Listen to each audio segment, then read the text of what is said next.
যদি কোনো ব্যক্তি পূর্বের মুফাসসিরকে বাদ দিয়ে কুরআনকে বুঝতে চায় নিজের আকলে, নিজের জ্ঞানে, ওই ব্যক্তি পথভ্রষ্ট হবে, হেদায়েত পাবে না। আপনার প্রশ্ন হতে পারে, আল্লাহর কোরআন মানব জাতিকে হেদায়েত দেওয়ার জন্য এসেছে, আল্লাহ হেদায়েতের জন্য পাঠিয়েছেন। কোরআন হচ্ছে নূর, পবিত্র কোরআন যেই অন্তরে চলে যায় অন্তর পরিষ্কার হয়ে যায়। কোরআনুল কারীম যেই ব্যক্তির সিনাতে চলে যায় সেই ব্যক্তির সিনা জাহান্নামের আগুনে জ্বলবে না। এতগুলো ফজিলত আমরা আলিম ওলামার জবান দ্বারা শুনে রেখেছি। আর কোরআন হচ্ছে আল্লাহর কালাম। মানুষের কথায় মানুষ বিভ্রান্তি হতে পারে, কিন্তু আল্লাহর কোরআন পড়ে মানুষ পথভ্রষ্ট কি করে হতে পারে? জি হ্যাঁ, মহান রব্বুল আলামিন পবিত্র কোরআন পাকেই বলেছেন, এই কোরআন পড়ে অনেক লোক হেদায়েত পাবে, এই কোরআন পড়ে অনেক লোক পথভ্রষ্ট হবে। যারা এই পবিত্র কোরআনকে মুফাসসিরদের মাধ্যমে পড়বে, মুফাসসিরদের বুঝ নিয়ে পড়বে, তারা হেদায়েত পাবে। আর যারা কোরআন পড়ে নিজের মন গড়া ব্যাখ্যা করবে, তারাই হবে পথভ্রষ্ট। জোরে বল সুবহানাল্লাহ। তো কোরআন পড়ে পথভ্রষ্ট হবে কি হবে না? একটু জোরে বলেন। এটা কি কোনো মৌলবীর ফতোয়া না? আল্লাহ নিজে কোরআন পাকে বলেছেন।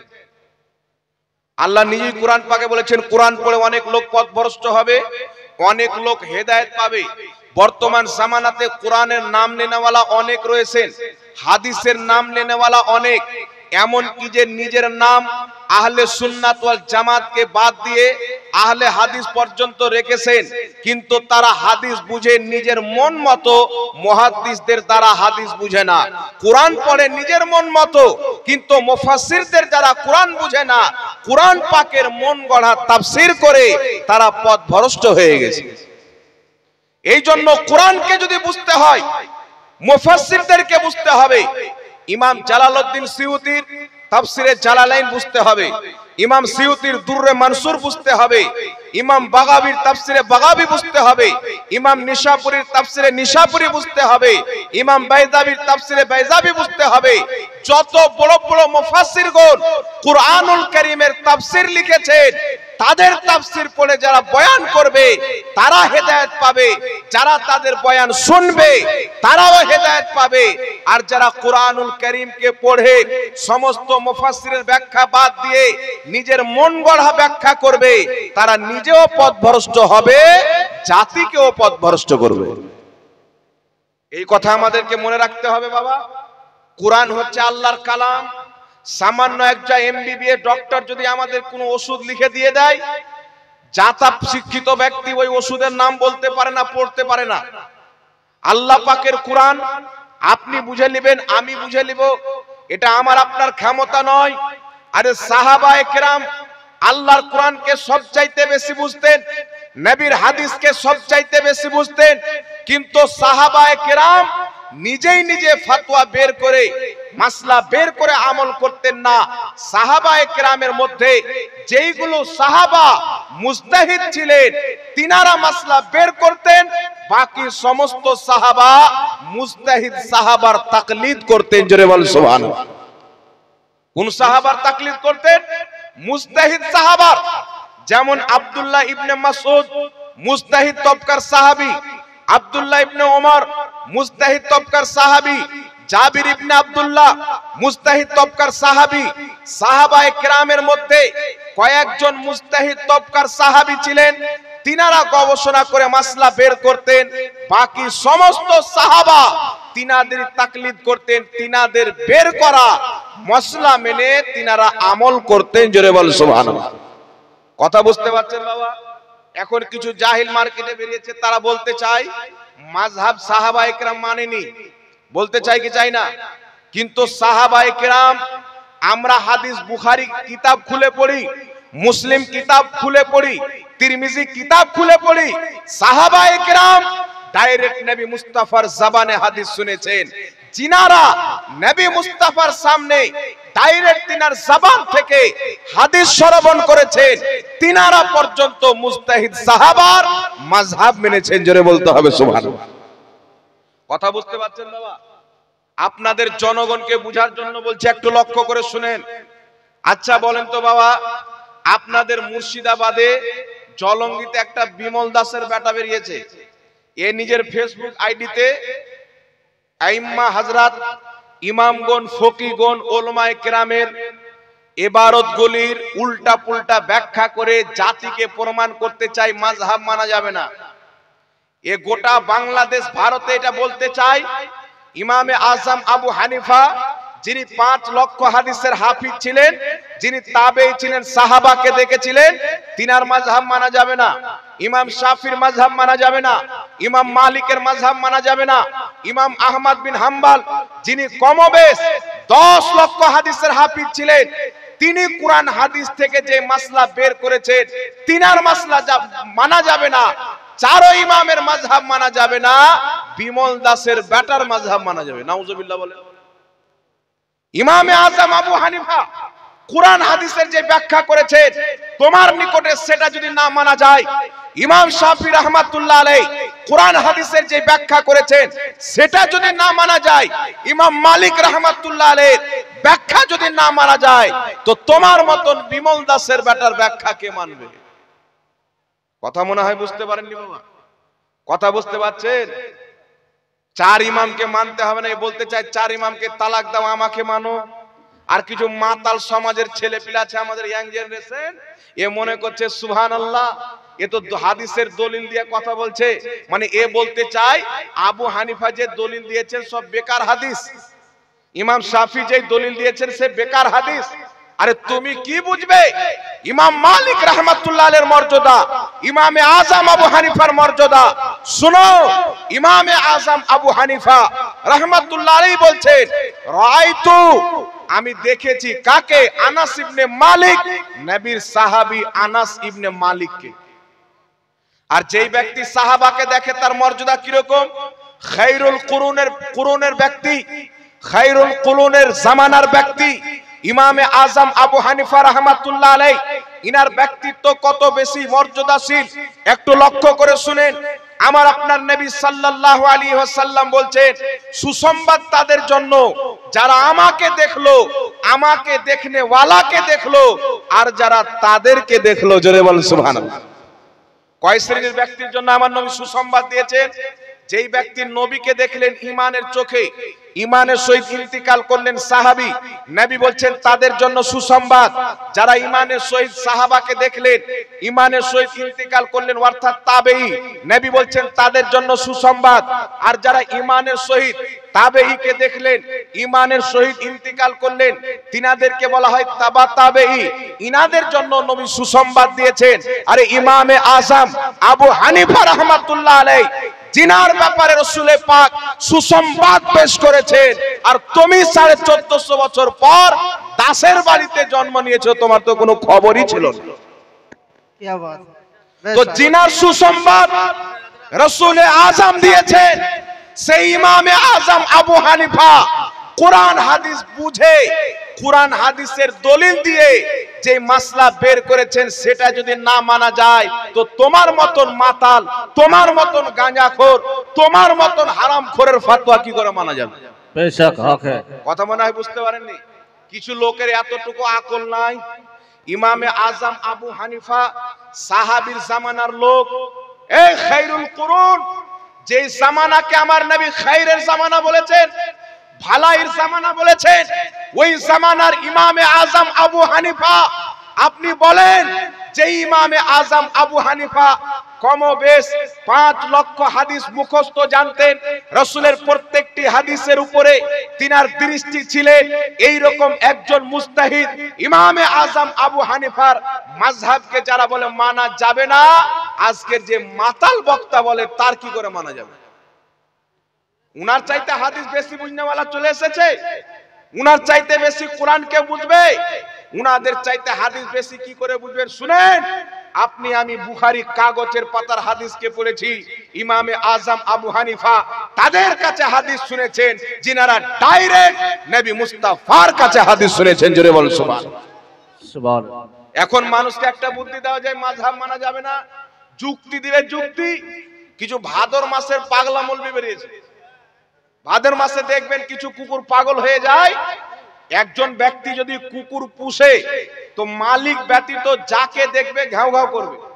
কিন্তু ভাদর মাস যখন চলে আসে কুকুর এমন পাগলা হয়ে যায় যে মালিককে দেখলো ঘাউ ঘাউ করে।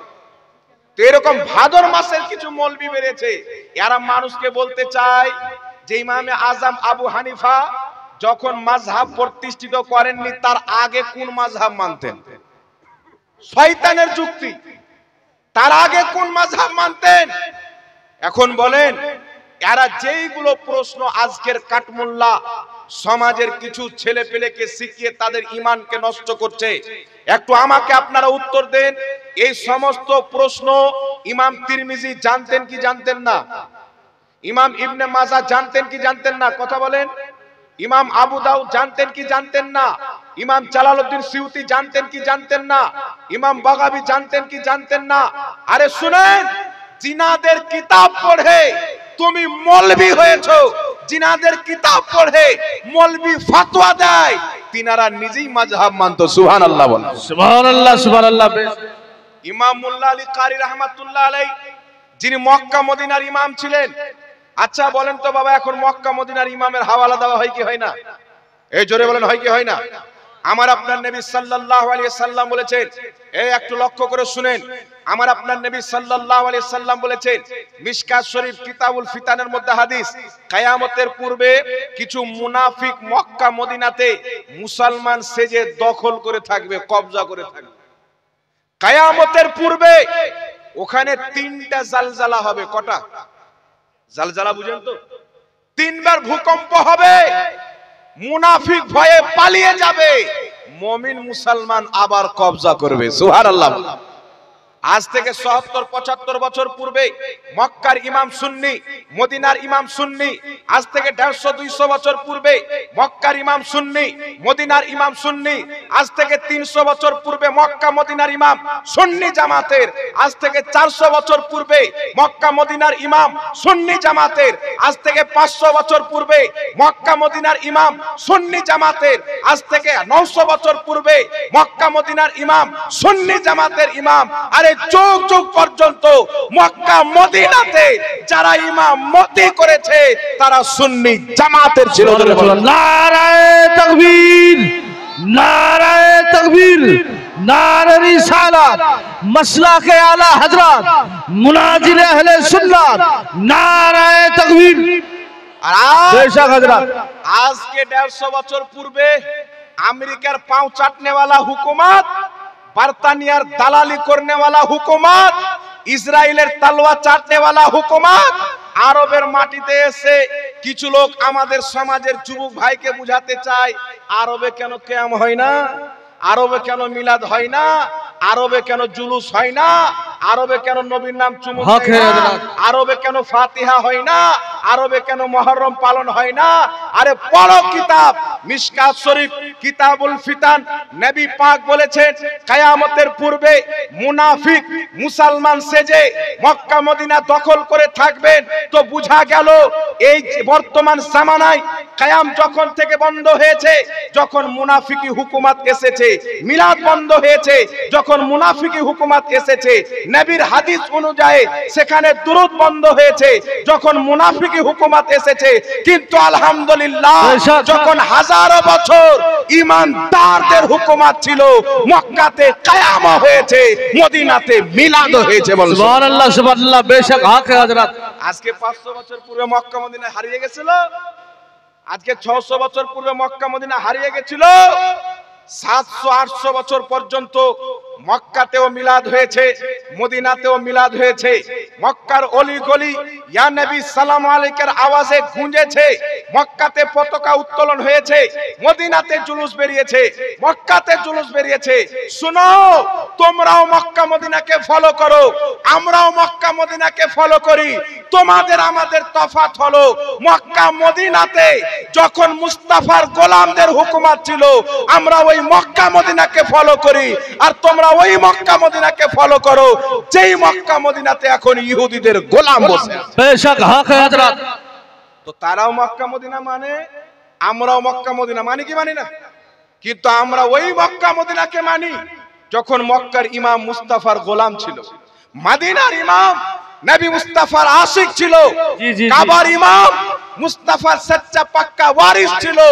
আমরা তখন হাজারো বছরের মক্কা মদিনাকে মানি।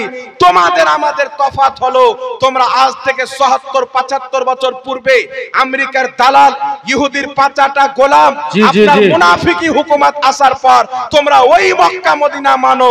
আমরা মুস্তাফা জানে রহমতের দাওয়া মক্কা মদিনা মানো। সুবহানাল্লাহ সুবহানাল্লাহ। তাহলে দলিল ইমাম মোল্লা আলী কারি রহমাতুল্লাহ আলাইহি লামাযহাবীও তিনাকে মুহাদ্দিস মানে, দেওবন্দিও তিনাকে মুহাদ্দিস মানে। আলহামদুলিল্লাহ আমরা তো সবাইকে মানি, নবীকে মানি, ওয়ালিকে মানি, আহলে বাইতকে মানি, সাহাবাকে মানি।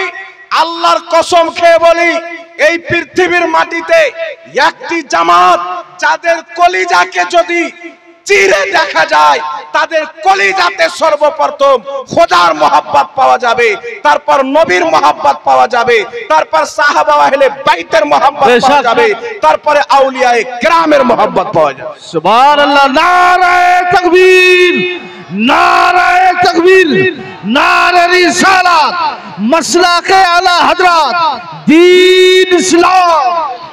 আমাদের কলিজা মুনাফিক নয়, আল্লাহকে মেনে নবীকে বাদ দেবো, এ তো ইবলিসি ক্যারেক্টার।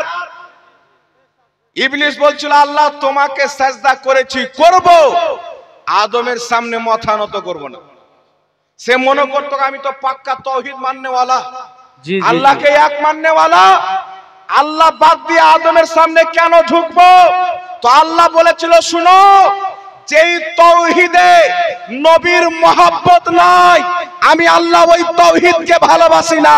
যেই তাওহীদে নবীর মহব্বত থাকবে, নবীর আদব থাকবে, ওই তাওহীদ আমার আল্লাহ পছন্দ করে। বল সুবহানাল্লাহ সুবহানাল্লাহ। বেশক এইজন্য বিরাদর ইসলাম, তাওহীদ তারাও মানে, তাওহীদ আমরাও মানি। তাওহীদ মানে আল্লাহর একত্ববাদীকে মানে, কি মানি না?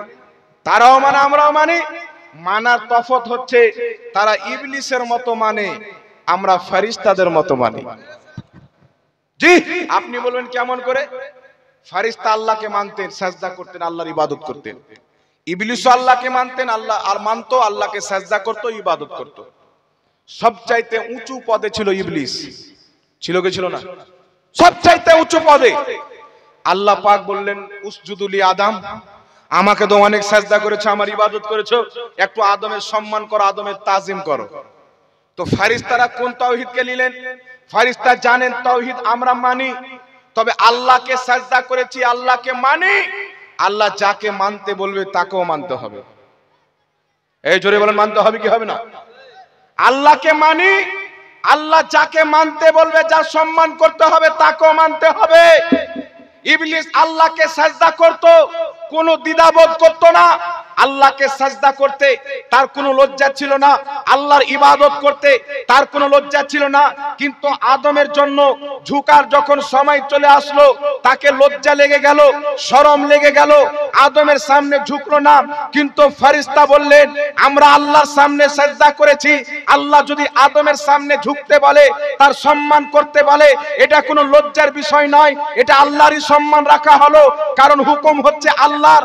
আজকে কিছু মুনাফিকি চরিত্র, ইবলিসি চরিত্রের মুসলমান আছে, একে বলেন নামাজ পড়ো, নামাজ পড়বে, রোজা রাখো, রোজা রাখবে, হজ করো, হজ করবে, যাকাত দাও, যাকাত তো দিবে, কিন্তু বলো মুস্তাফার মহব্বতে দাঁড়িয়ে যাও, দাঁড়াবে না। ইবলিস বলছে সাজদা করব, তাসবিহ করব, সব আদমের সামনে ঝুঁকবো না। আজকে নামাজ পড়বো, রোজা রাখবো, হজ করব, দান করব, সাদকা করব, সব করব, কিন্তু নবীর জন্য দাঁড়াবো না। তো তার মধ্যে কার সিফাত আছে? ফেরেশতাদের। তার মধ্যে কার আমল আসলো? কার ফেজ পেল? জি, ইবলিসই ফেজ পেল না। তো আমরা কি? আমাদের মধ্যে আলহামদুলিল্লাহ ফেরেশতাদের ফেজ আমরা বরকত পেয়েছি, সুবহানাল্লাহ। আমাদের ওটাই আকীদা, যেটা সাজদা করার টাইম আদম আলাইহিস সালামের জামানায় আল্লাহ পাক হুকুম করেছিলেন, যখন দুইটা দিক এসেছিল, ইবলিস আল্লাহকে মাননে वाला, ফেরেশতা আল্লাহকে মাননে वाला। ইবলিস আল্লাহকে তো মানতো, আল্লাহর ইবাদত করতে রাজি, আদমের সম্মান করতে রাজি নয়, আদমের সামনে ঝুঁকতে রাজি নয়। আর ফেরেশতা আল্লাহকে সাজদা করতে রাজি, আদমের সামনে ঝুঁকতেও রাজি, আদমকে সাজদা করতেও রাজি।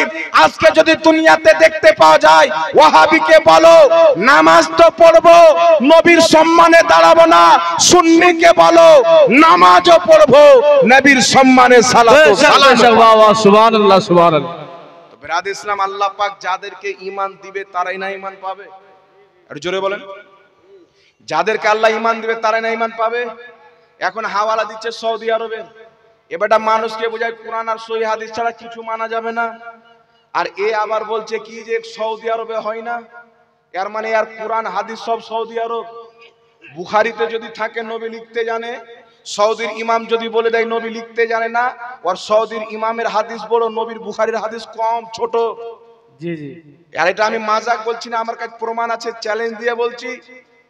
বুখারী শরীফ খুলেন 2699 নম্বর হাদিস, সবাই গিয়ে চেক করে নেবেন, যদি না থাকে বুখারীতে হাদিস, যেটা চোরের শাস্তি সেটা আমার শাস্তি। আমার আপনার নবী সুলহে হুদাইবিয়ার টাইমে রাসূল পাক সিগনেচার করলেন, নিজের হাতে লিখলেন মুহাম্মদ ইবনে আব্দুল্লাহ। সুবহানাল্লাহ। বুখারীর হাদিস। আমরা আহলে সুন্নাত ওয়াল জামাত চোখকে বন্ধ করে নিলাম। বুখারীতে যেহেতু নবী মুস্তাফার সহিহ হাদিস, মুস্তাফা জানে রহমত লিখেছেন, সিগনেচার করেছেন, কোন মোল্লা কি বললো, কোন মৌলভী কি বললো, কোন বক্তা কি বললো, আমরা কোন বক্তার কলমা পড়িনি, আমরা আহলে সুন্নাত ওয়াল জামাত মুহাম্মদ রাসূলুল্লাহর কলমা পড়েছি। সুবহানাল্লাহ। নারায়ে তাকবীর, নারায়ে রিসালাত, আজমতে মুস্তাফা। নবীর হাদিস পেয়ে গেলাম, নবী সিগনেচার করেছেন, তারপরে কোন মোল্লার কথা মানা যাবে? কোন মোল্লা যদি বলেন নবী সিগনেচার করতে জানতে না, তালাক মোল্লাকে দিতে হবে, নবীর হাদিস কলিজাতে লাগাতে হবে। এটা সুন্নিদের আলামত। মোল্লা যদি নবীর পক্ষে হয়, মোল্লাকে সম্মান করতে হবে, আর নবীর যদি বিপক্ষে হয় তাকে 3 তালাক দিতে হবে। কারণ নবীর বিপক্ষে থাকনেওয়ালা মৌলভী হতে পারে না, দাড়ি টুপিওয়ালা শয়তান হতে পারে। এইবার আমার বক্তব্যতে ফিরে যাচ্ছি। মক্কা মদিনার মানুষকে দোহাই দেয়, দেয় কি দেয় না? একটা কথা মনে রাখবেন বাবা, শুনেন, যারা বলে মক্কাতে কিয়াম হয় না, আলহামদুলিল্লাহ আজ থেকে 70-75 বছর পূর্বে, নজদি হুকুমত আসার পূর্বে, ইংরেজ এবং বার্তানিয়ার হুকুমত বসানোর পূর্বে 700 বছর 800 বছর পর্যন্ত মক্কা মদিনাতে মিলাদও পালন হয়েছে, মক্কা মদিনাতে কিয়ামও হয়েছে। মিলাদও হয়েছে, কিয়ামও হয়েছে। এটা লামাযহাবীদের কিতাবও প্রমাণ রয়েছে, দেওবন্দীদের কিতাবও প্রমাণ রয়েছে। সুবহানাল্লাহ হবে না? আচ্ছা বলেন তো, ধরেন যে মক্কা মদিনাতে কিয়াম বন্ধ হওয়া 70 বছর হলো বা 75 বছর, আর 700 800 900 বছর পর্যন্ত মিলাদ কিয়াম হয়েছে, তাহলে আপনি কোন মক্কা মদিনা নেবেন? 700 800 900 বছর ইসলাম ছিল না, আজকে ইসলাম এসেছে। তো আজকে কিয়াম নাই, 700 800 বছর মিলাদ কিয়াম ছিল, তো আমরা কখনকার মক্কা মদিনা অ্যাকসেপ্ট করব? নবী মুস্তাফার হাদিস তিরমিজি শরীফের মধ্যে রাসূল পাক বলছেন, কিয়ামতের পূর্বে কিছু মুনাফিক মুসলমান সেজে মক্কা মদিনা দখল করে থাকবে, সেখানে 3 বার জলজলা হবে, মুনাফিক পালিয়ে যাবে, হক্কানি আহলে সুন্নাত ওয়াল জামাতের দখল হবে। আর এটা আমার ঈমান বলছে, যখন আহলে সুন্নাত ওয়াল জামাতের দখলে মক্কা মদিনা আসবে, আবার মক্কা মদিনাতে মিলাদও হবে, নবীর জন্মদিনের মিছিল হবে। বলেন সুবহানাল্লাহ। আর হবে হবে ইনশাআল্লাহ। গুমরাহি কতদিন? গুমরাহি কতদিন পর্যন্ত চলবে? ইমাম মাহদী রাদিয়াল্লাহু তাআলা আনহু আসার পর সব বেটাকে সুন্নি হতে হবে, সব বেটাকে সুন্নি হতে হবে। মাইকে ফেফড়ে বলে যাওয়া খুব সহজ। মাযহাবের কথা বলছিলাম বাবা, একটু ছেড়ে দিয়েছি, এটা বলে দিই। মক্কা মদিনার ইমামরাও নিজেকে মাযহাবী বলে, হাম্বলি মাযহাবের লোক বলে। মাযহাব 4টি, হানাফি, শাফি, মালিকি, হাম্বলি। এখন বিমল দাসের বেটা বলছে মাযহাব মানা যাবে না। আমি বলতেছিলাম ইমাম মুল্লা আলী কারি, ইমামুল হারমাইন শরীফেন, মক্কা মদিনার ইমাম, আজকের ইমাম নয়, শত শত বছর পূর্বে যিনি মক্কা মদিনার ইমাম ছিলেন আর বিমল দাসার ব্যাটার চাইতে কম হাদিস জানতেন, মাত্র 1.5 লাখ। কত লাখ? ইমাম মোল্লা আলী কারি কমবেশ 2.5 লক্ষ হাদিসের হাফিজ ছিলেন। কত লক্ষ? ইমামুল হারমাইন মক্কা মদিনার ইমাম 2.5 লাখ হাদিসের হাফিজ ইমাম মোল্লা আলী কারি। আর বিমল দাসের বেটা 9 লাখ হাদিস জানে না? তার জন্য বলছে কুল্লো মুস্কুর খুস্কুর। এটা হাদিস পড়তে যাচ্ছে তো বলছে কুল্লো মুস্কুর খুস্কুর, এত হাদিস জাননেওয়ালা। 2.5 লক্ষ হাদিসের হাফিজ ইমাম মোল্লা আলী কারি রহমাতুল্লাহ আলাইহি, হানাফি মাযহাবের মুকাল্লিদ। সুবহানাল্লাহ হবে না? ইমাম মোল্লা আলী কারি 2.5 লক্ষ হাদিসের হাফিজ। আর আজ তুমি যে প্রশ্ন করো, মানুষের ব্রেনকে শয়তানের মতন প্রশ্ন করে নষ্ট করো, তোমার সমস্ত প্রশ্নর চাইতে বেশি প্রশ্ন ইমাম মোল্লা আলী কারি জানতেন। প্রত্যেকটা প্রশ্ন তিনারা জানতেন। তো তিনারা বলছেন, শুনো, এইগুলো প্রশ্ন করা শয়তানদের চরিত্র। বড় বড় মুহাদ্দিস মাযহাব মেনেছেন, অর্থাৎ মাযহাব মানা এটা ইসলামে একটা জরুরি বিষয়। জোরে বলেন সুবহানাল্লাহ। বেশক ইমাম মোল্লা আলী কারি হানাফি মাযহাব, কোন মাযহাবের মুকাল্লিদ? কত লক্ষ হাদিসের হাফিজ? 2.5 লক্ষ। ইনার তো কম, আরো লাখ লাখ হাদিস জাননেওয়ালা আছে। 2.5 লক্ষ হাদিসের হাফিজ, মক্কা মদিনার ইমাম, মুহাদ্দিসে জামানা, মুজাদ্দিদে জামানা, তিনার জামানার মুজাদ্দিদ। তিনি হানাফি মাযহাব মান্যকারী ছিলেন। আচ্ছা বলেন তো, 2.5 লক্ষ হাদিস জাননেওয়ালা বেশি জ্ঞানী না বিমল দাসের বেটা তিরঙ্গা দাস বেশি জ্ঞানী? কে বেশি জ্ঞানী বলেন? ইসলামকে নষ্ট করে দিচ্ছে জাহিল বলে, জানেন? রাসূল পাক বলেছেন, কিয়ামতের পূর্বে এমন কিছু জাহিল মানুষ আলিম সাজবে, তাদেরকে মানুষ প্রশ্ন করবে ইসলামের গুরু মনে করে। তারা নিজেও পথভ্রষ্ট থাকবে, প্রশ্নের উত্তর দিয়ে মানুষকেও পথভ্রষ্ট করবে। ইলমের গভীরতা ফুচকা, আর ফাতোয়া দিচ্ছে মাযহাব মানা যাবে না। একদিন দেখছি একটা ভিডিওতে সুনানুল কুবরা লিল বাইহাকির হাদিস পেশ করেছে যে মাযহাব মানা যাবে না, সুনানুল কুবরা লিল বাইহাকির হাদিস দলিল দিয়েছে। তো আমি বললাম, হাদিসে আছে তাকলিদ করা যাবে না, মাযহাব মানা যাবে না। দেখি তো সুনানুল কুবরা লিল বাইহাকি, আলহামদুলিল্লাহ আমরা কিনেছি। কিতাবটা যখন খুললাম, হাদিসটা দেখলাম, তো হাদিসে আছে যে তাকলিদ করা যাবে না। কার? কোন তাকলিদ? ও যদি মরে যায় তো আমিও মরে যাব, এই তাকলিদ করা যাবে না। ও যদি কাফির হয়ে যায় তো আমিও কাফির হয়ে যাব, এই তাকলিদ করা যাবে না। আর এই তাকলিদ আর কুরআন হাদিস অনুযায়ী যিনারা ইজতিহাদ করেন, তিনাদের তাকলিদ যেমন আসমান আর জমিনের তফাৎ, এর চাইতেও বেশি তফাৎ। মানে খালুকে আব্বা বানিয়ে দিল, আব্বাকে খালু বানিয়ে দিল, এইরকম মাতাল লোক। বলছে যারা তাকলিদ করে তারা জাহিল। তো তোমার বাপ মুহাম্মদ বিন আব্দুল ওয়াহাব নজদি তো নিজেই মুকাল্লিদ ছিল, তাহলে তোমার আব্বাটা জাহিল হবে কি হবে না? একটু জোরে বলেন। ইবনে তাইমিয়া কোন মাযহাবের টান টেনে ফতোয়া দিত? পড়ো, হাম্বলি মাযহাবের টান টেনে ইবনে তাইমিয়া ফতোয়া দিত। তো আগে যদি জাহিল প্রমাণ হয়, তোমার বাপ ইবনে তাইমিয়া প্রমাণ হবে। কিন্তু আলহামদুলিল্লাহ শুনেন, ইমাম মোল্লা আলী কারি 2.5 লক্ষ হাদিসের হাফিজ, হানাফি মাযহাবের মুকাল্লিদ। ইমাম বদরুদ্দিন আইনি লক্ষ লক্ষ হাদিসের হাফিজ, হানাফি মাযহাবের মুকাল্লিদ। আচ্ছা এগুনারা থাক, বলেন তো বাবা, সেহায়ে সিত্তার কটি কিতাব? জোরে বলেন। 6টি কিতাব না? বুখারী, মুসলিম, তিরমিজি, নাসাই, আবু দাউদ, ইবনে মাজাহ। এই 6টি কিতাবকে বলা হয় সেহায়ে সিত্তা। একজন ব্যক্তি ফোন করে আমাকে বলছে বুখারী থেকে দলিল দিতে হবে, বুখারী থেকে। আমি তাকে বললাম বুখারী শরীফের নামটা বলো তো। বলছে সহিহুল বুখারী। আমি বললাম এটা বুখারী শরীফের নাম নয়, এটা তো একটা কুনিয়াত নামে প্রচার হয়ে গেছে। যেমন মানুষের নাম হয় না, হযরতে আবু হুরায়রার নাম কি ছিল? আব্দুর রহমান।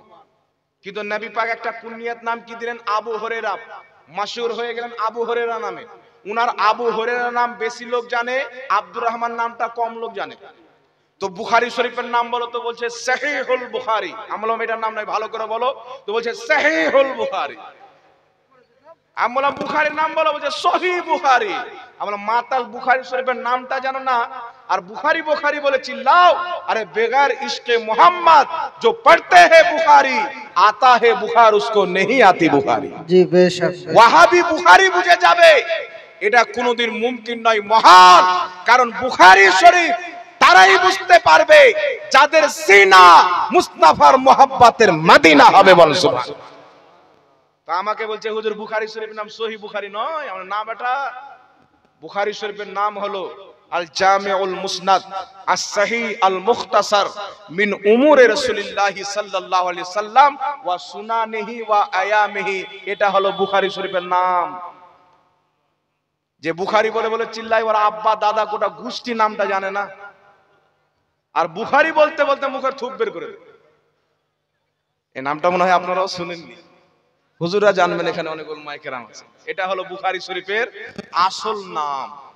ইমাম বুখারী বুখারীর থাকনেওয়ালা ছিলেন, বুখারা, উনার নিসবতে সহিহ বুখারী বলে কিতাবটি পরিচিত হয়ে গেল মুসলমানের জবানে সহিহ বুখারী। এটাও একটা নাম, আসল নাম হলো যেটা আমি বয়ান করলাম ওটা। এখন শুনেন বিরাদর ইসলাম। আচ্ছা বলেন তো বাবা, ইমাম তিরমিজি রাহমাতুল্লাহ আলাইহি ইনি বেশি জ্ঞানী না আপনাদের বাঙালের বিমল দাসের বেটা বেশি জ্ঞানী? বলেন। যিনি তিরমিজি শরীফ লিখেছেন ইনি বেশি জ্ঞানী না আজকের লামাযহাবী মৌলভী বেশি জ্ঞানী? যিনি ইমাম ইবনে মাজা শরীফ লিখেছেন তিনি বেশি জ্ঞানী না তিনার কিতাব পড়ে মৌলভী হনেওয়ালা বেশি জ্ঞানী? ইমাম আবু দাউদ বেশি জ্ঞানী না তিনার লেখা কিতাব সুনানে আবি দাউদ পড়নেওয়ালা বেশি জ্ঞানী? তো সবাইকে আল্লাহ আকল দান করেছেন, নলেজ দান করেছেন, সবাই বলবেন হাদিস লিখনেওয়ালা মুহাদ্দিস বেশি জ্ঞানী। তো শুনেন, ইমাম ইবনে মাজা, ইমাম আবু দাউদ দুইজনই মাযহাব মানতেন। সুবহানাল্লাহ বলেন। দুইজনই মাযহাব মানতেন। আর যেই বিমল দাসের বেটা বলছে মাযহাব মানে জাহিলরা মাযহাব মানে, তাহলে তার নজরে আবু দাউদ, ইমাম আবু দাউদ জাহিল, ইমাম ইবনে মাজা জাহিল, ইমাম ইবনে হাজার আসকালানী শাফি মাযহাবের মান্যকারী জাহিল, ইমাম নববী শাফি মাযহাবের মান্যকারী জাহিল। তাহলে তোমার নজরে যদি মুহাদ্দিস জাহিল হয়, তাহলে মুহাদ্দিসের কিতাব পড়ে ফতোয়া মারো কেন? কথা বুঝতে পারছেন বাবা? এই জন্য আপনাকে বলি বাবা, বড় বড় মুহাদ্দিস, হাদিস লিখনেওয়ালা, হাদিসের ব্যাখ্যা করনেওয়ালা, তারা সবাই মাযহাব মাননেওয়ালা ছিলেন। মাযহাব মানার প্রতি উম্মতের ইজমা হয়ে গেছে। তাই ইমাম সাবি রাহমাতুল্লাহ আলাইহি তাফসিরে সাবির মধ্যে লিখছেন, যেই ইমাম সাবি দেওবন্দীদের নিকটে গ্রহণযোগ্য, লামাযহাবির নিকটে গ্রহণযোগ্য, ইমাম সাবি রাহমাতুল্লাহ আলাইহি তাফসিরে সাবির মধ্যে লিখতেছেন, যারা হানাফি, শাফি, মালিকি, হাম্বলি চার মাযহাবের অন্তর্ভুক্ত নয়, তারা হচ্ছে গুমরাহ এবং গুমরাহকারী। জোরে বলেন সুবহানাল্লাহ। কথা বুঝতে পারছেন বাবা? তারা হচ্ছে গুমরাহ এবং গুমরাহকারী, কারণ চার মাযহাবের প্রতি উম্মতের ইজমা হয়ে গেছে। তাফসিরাতে আহমদিয়ার মধ্যে ইমাম মুল্লা জীওয়ান রাহমাতুল্লাহ আলাইহি লিখছেন, চার মাযহাবের প্রতি উম্মতের ইজমা হয়ে গেছে। আল আসবা ওয়ান নাজাইর কিতাবের মধ্যে লিপিবদ্ধ, চার মাযহাবের প্রতি উম্মতের ইজমা হয়েছে। তার কারণে আজ থেকে 500 বছর পূর্বে, 1000 বছর পূর্বে যত বড় বড় মুহাদ্দিস ফকিহকে দেখবেন, তারা সকলে চার মাযহাবের মধ্যে কোন না কোন একটি মাযহাবের মুকাল্লিদ পাবেন। আজকে যে দুমকাটা দেখে কোরআন শরীফ পড়তে পারে না, বাগদাদি কায়দা যদি তার সামনে খুলে দেন, তার পায়জামায় পেশাব বেরিয়ে যাবে। বাগদাদি কায়দার একটা লাইন পড়তে পারে না, ফাতাওয়া আলমগীরি নিয়ে খুচুর মুচুর করে। বলছে ফাতাওয়া আলমগীরিতে লেখা আছে দারু পান করা যায়, ফাতাওয়া আলমগীরিতে উমুক মাসলা লেখা আছে। আর যদি অরিজিনাল ফাতাওয়া আলমগীরির সামনে খুলে দেন, ভারতের কোন লামাযহাবী পড়তে পারবে না। আর বিমল দাসের বেটা তো মাথা খারাপ, এবারে তো কায়দা পড়তে পারবে না, তো ফাতাওয়া আলমগীর ওর সামনে যদি খুলে দেন, যত বাচ্চানে 2 বছর মায়ের দুধ পান করেছে সব উগলে বের করে ফেলে দেবে, ক্ষমতা হবে না। আর ফাতাওয়া আলমগীরি বুঝতে যাচ্ছে, একটা কথা মনে রাখবেন, ফাতাওয়া আলমগীরি হচ্ছে হানাফি ফিকহের কিতাব। আর হানাফি ফিকহকে বুঝতে গেলে দুর্বল নরমাল জ্ঞানওয়ালা লাগবে না, সমুদ্রের মতন গভীর জ্ঞান যার কাছে থাকবে হানাফি মাযহাব তারাই বুঝতে পারবে। জোরে বলেন সুবহানাল্লাহ। যাদের মাদ্রাসায় বুখারী মুসলিম বাদে অন্য কোনো হাদিসের কিতাব নাই, যাদের মাদ্রাসায় বুখারী মুসলিম তিরমিজি বাদে চোখে যারা কোনো হাদিসের কিতাব দেখেনি, তারা ইমামে আযম আবু হানিফার মাসলাকে কি করে বুঝবে? আরে পৃথিবীতে যত হাদিসের কিতাব আছে সমস্ত হাদিসের কিতাব যদি তুমি পড়তে পারো তবেই তুমি মাযহাব বুঝতে পারবে। জোরে বল সুবহানাল্লাহ। এই জন্যই বলি ব্রাদার, ইসলাম নামটা কি? আহলে হাদিস। নামটা কি? আচ্ছা, নামটা কে দিয়েছেন আপনারা জানেন? আহলে হাদিস নাম কোথায় থেকে আসলো শুনেন। আমরা হচ্ছে আহলে সুন্নাত ওয়াল জামাত, যার শর্ট হচ্ছে সুন্নি। আহলে সুন্নাত ওয়াল জামাত সুন্নি। আহলে সুন্নাত ওয়াল জামাত এই নামটা আমাদের নবী দিয়েছেন। কে দিয়েছেন? আমাদের নবী এই নামটা দিয়েছেন। আর আহলে হাদিস নামটা কে দিল জানেন? আহলে হাদিসদের বড় গুরু সানাউল্লাহ অমৃতসরি নিজের কিতাব সিরাতে সানাইয়ার প্রথম খণ্ডের মধ্যে লিখছে, ভারত উপমহাদেশের মাটিতে ইংরেজদের যখন রাজত্ব ছিল তখন আমাদেরকে মানুষ ওয়াহাবি বলতো। ওয়াহাবি শব্দটা আমাদের খুব খারাপ লাগলো, তো আমরা আহলে লামাযহাবি মৌলবি কয়েকজন মিলে ইংরেজি নেতাদের কাছে তাদের পাও ধরে বললাম আমাদের ওয়াহাবির নাম চেঞ্জ করে নতুন একটা নাম দাও। ইংরেজরা বলেছিল, বেটা আজ থেকে তোমাদের নাম হলো আহলে হাদিস। তাদের কিতাব কোন লামাযহাবি মায়ের দুধ পান করে থাকলে বলুক জাহাঙ্গীর মিথ্যা বলেছে। কিতাব উপস্থিত রেখেছি, পড়েছি, তারপর বক্তব্য দিচ্ছি। কওরির ক্ষমতা নাই, ওরাও জানে যে এই নাম তো আমাদেরকে ইংরেজরা দিয়েছে। আর দলিল দিবে কি? তিরমিজি শরীফের হাদিস। হযরতে আলী বলছেন একটা দল সব সময় হকের পথে থাকবে যার নাম হবে আহলে হাদিস। এক জামাত হকের পথে থাকবে যার নাম আহলে হাদিস। তো বেটা তিরমিজি শরীফের নাম যেটা হযরত আলী দিয়েছেন, ওই আহলে হাদিস হচ্ছে ইমাম বুখারী, ইমাম তিরমিজি, মুহাদ্দিস, যারা লাখ লাখ হাদিস মুখস্থ জানেন। আর তোমাদেরকে যে আহলে হাদিস নাম দেওয়া হয়েছে এটা তিরমিজি শরীফের নাম নয়, এটা হচ্ছে ইংরেজদের দেওয়া নাম। কাদের দেওয়া নাম? ইংরেজদের দেওয়া নাম। আর ইংরেজদের দেওয়া নাম নিয়ে নিজের নাম রাখে কি? আহলে হাদিস। কয়েকটি মাসলা শুনেন। আহলে হাদিস হাদিসও মানে না, আহলে হাদিস মুহাদ্দিসকেও মানে না। তারা নিজেকে বলে আহলে হাদিস, হাদিস মানে না আহলে হাদিস। তারা নিজেকে বলে সালাফি, সালাফদেরকে মানে না, নিজেকে বলে সালাফি। বলে কি বলে না? তাদের বক্তব্য শুনবেন তো বলবে হাদিস নিজের মনে পড়লে হবে না, মুহাদ্দিসদের মতো করে হাদিস বুঝতে হবে, এটা তারা বলে। লামাযহাবির মৌলবি বলে। এখন আমি আপনাকে বলতে চাই, তারা বলে কিছু, আমল করে কিছু। তাদের প্রত্যেকটা কিতাব যত লামাযহাবি বাংলা অনুবাদ করেছে, উর্দুতে কিতাব লিখেছে, তাদের প্রত্যেকটা কিতাবের মধ্যে স্টেজে ওয়াল্লাহ বলতেছি, আল্লাহর কসম খেয়ে বলতেছি, তাদের প্রত্যেকটা কিতাবের মধ্যে কোনো না কোনো জালিয়াতি, কোনো না কোনো খেয়ানতি অবশ্যই রয়েছে। প্রত্যেকটা কিতাবের মধ্যে কোনো না কোনো জালিয়াতি আপনি পাবেন 100%, আপনাকে আমি চ্যালেঞ্জ দিয়ে বললাম। কিন্তু আহলে সুন্নাত ওয়াল জামাতের কিতাব যার মধ্যে কোন রকমের কোন একটা চুল পরিমাণে জালিয়াতি কোন মায়ের লাল দেখাতে পারে না। জোরে বলেন সুবহানাল্লাহ। এইবার শুনেন, হাদিস বুঝতে হবে কাকে দিয়ে? মুহাদ্দিসকে দিয়ে। কুরআন বুঝতে হবে কার মাধ্যমে? মুফাসসিরের মাধ্যমে। এখন মুফাসসির যত ছিল, ইমাম জালালউদ্দিন সিউতি সুন্নিদের মতো আকীদা রাখতেন, ইমাম বাগাবী সুন্নি ছিলেন, ইমাম আপনার বাইজাবি সুন্নি ছিলেন, যত মুফাসসির ছিলেন এরা সবাই সুন্নি ছিলেন, কেউ লামাযহাবি ওয়াহাবি ছিলেন না। ইনারা কুরআন পাকের তাফসীর করেছেন সঠিকভাবে, সুন্নিরা সঠিকভাবে তাফসীর করে। এরা যখন দেখলো যদি পূর্বের তাফসীরকে মানা হয় তাহলে সুন্নিদের আকীদা সঠিক প্রমাণ হবে, তাই বাংলাদেশের কাজ্জাবিন ইহুদি বলল যে 98% মুফাসসির কুরআন পাকের ভুল তাফসীর করেছে। কত পার্সেন্ট?